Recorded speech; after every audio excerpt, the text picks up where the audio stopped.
here, and the 10-day reset is starting soon.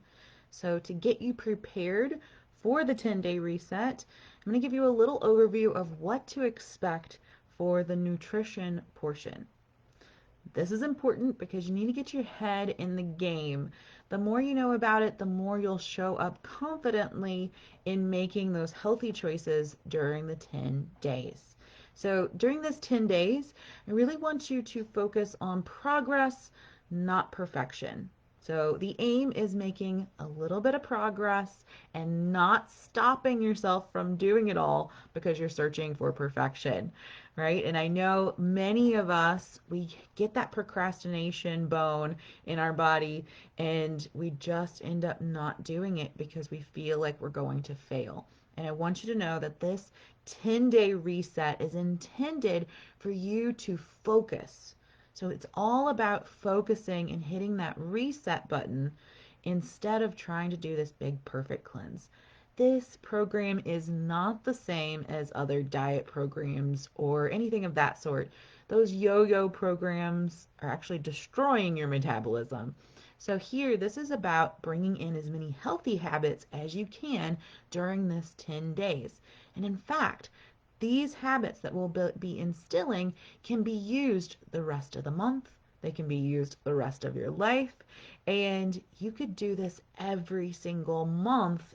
And in fact, that would be really amazing. And I hope you get to the point, and I hope you get to love it enough so that you really want to.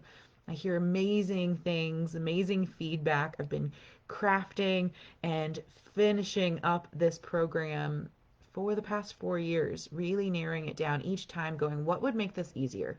How could I teach this a little bit easier? How is this easier on me? So, the big things that you'll notice nutritionally wise as you're doing this 10-day reset is noticing when cravings come up and watching them with curiosity. That's why meditation is important during this time, and stress management is as well, because we really want to help our body release. So we want to release what's no longer serving us, and that might be a lot of buildup that's sitting in your intestines. And so we want to release all the junk that's in the intestines. And we're doing that with a very specific time schedule of when to eat and very specific foods during those time windows as well. And that's what we're going to get ready to talk about. So we're going to keep it really simple. In the past, I've done these cleanses where there were too many choices, and so we would get this analysis paralysis where we would end up not knowing what to do. And if you're going to start new habits, you need to have clear instructions. So, first thing, breakfast. You're eating apples. So, yes, you're going to go to the store and you're going to buy a whole lot of apples because you can either have applesauce, which is our super easy way. You could have stewed apples and you would use ghee and you would mix it in, and so it's very like cooked and buttery and lots of cinnamon with all of it. And then you could also make a smoothie or a shake where you would put in your apples, you put in your cinnamon, and I even like to put some peanut butter in on mine too. So, apples for breakfast. There's lots of choices within that, some flexibility for you, but also it keeps it in a window of comfort. For lunch, two options because you could either be a meat eater or not a meat eater. And if you are a meat eater, you may like to have chicken or fish. And those are your lean meats. We are not eating any red meat during this 10 days. So you have chicken or fish. And then you're going to eat lots of vegetables, lots of vegetables. Now, for our non meat eaters, you can have beans and rice with lots of vegetables. That being said, even if you're a meat eater and you do feel like you need a little bit of rice or quinoa, you can have up to 1 cup. No more than that. And if you can be less than that, if you can choose to have less, then please do that. Later on in the program, we'll talk about carb cycling. I don't want to overwhelm you too much during this first reset. And we'll be doing this each month. Okay. Then for dinner. Dinner is soup for supper. Soup for supper. All right. So you can have any type of soup. We are just doing no gluten and no beef. Okay, so the idea would be to have lots of veggies in your soup. And then we're also doing no dairy as well. So this is again where it's very vegetable based or chicken broth and allowing yourself to really load up on all the nutrition. Okay, now you might have heard me mention there's a couple things that we're going to avoid, which is why I used to call this a cleanse. However, I think the word cleanse implies that you're limiting yourself. And in no way do I want you to feel hungry during this whole time. There might be times where your body is in the habit of snacking or in the habit of wanting food during certain times, and there can be this illusion of hunger. However, if you're eating in these windows, then you actually aren't hungry. And so those are things that we'll talk about in paying attention to. But this section, this video is about what you're consuming, so that nutrition. That being said, we are doing no sugar, no alcohol, no caffeine, but you can limit that. And so if you're going to limit your caffeine, you want to try to cut it in half and do it black because you're less likely to drink as much if you're drinking it black.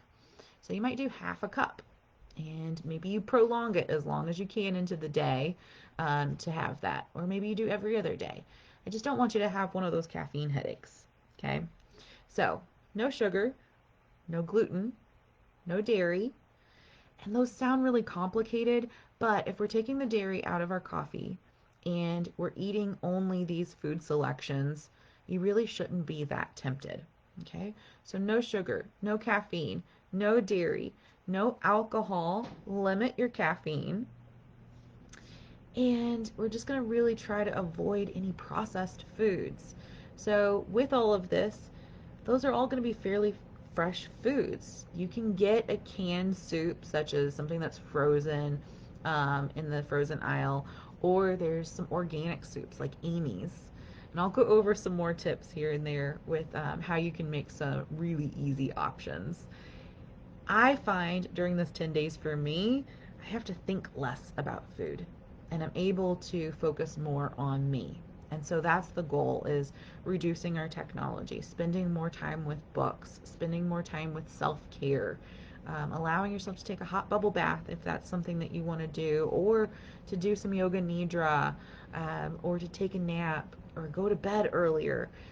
Really making sure that we're giving ourselves all the nutrients and all of this little, like you're having a mini staycation or a little retreat at home. So you would tell people, if they ask you to do something and it's making you feel overwhelmed and it's not crucial, it's not vital for the moment, tell them you'll get back to them after the 10 days is over.